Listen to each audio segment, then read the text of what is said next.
All right, Joe, thank you. Well, every year, the U.S. Department of Commerce hosts a SelectUSA Investment Summit. WENY Washington correspondent Brendan Scanlon caught up with some New Yorkers there representing the Empire State. Brendan.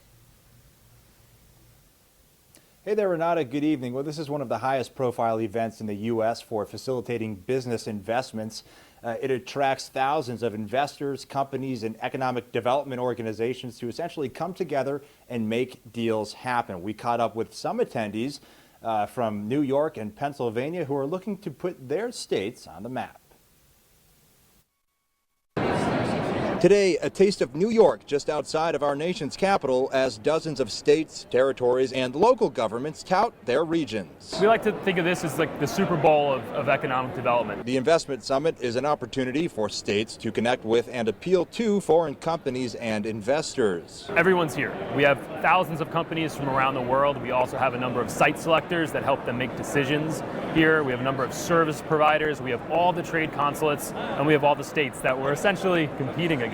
Daniel Clark with the New York City Economic Development Corporation is spending the week showing companies and investors from around the globe just how special New York State is. And we have a culture of openness. We're open to business. I think from an international perspective, people really do see us as business friendly and a place where you can kind of make your dreams come true. More businesses could mean more jobs upstate and across the southern tier, which he says are prime areas for manufacturing. But a lot of these companies have manufacturing capabilities that they can't necessarily find in New York. So we're sending them up to places like the Syracuse area, like Onondaga County, like the southern tier. The summit is hosted by the Department of Commerce, which works with U.S. embassies across the globe to bring companies interested in the U.S. market to this annual event. We hope to get in front of these companies that are thinking about investing in the United States and convince them that Pennsylvania ought to be on their short list of places to consider. We want foreign companies to bring their money to Pennsylvania rather than to one of our neighboring states, and we want them to employ people in Pennsylvania and pay taxes.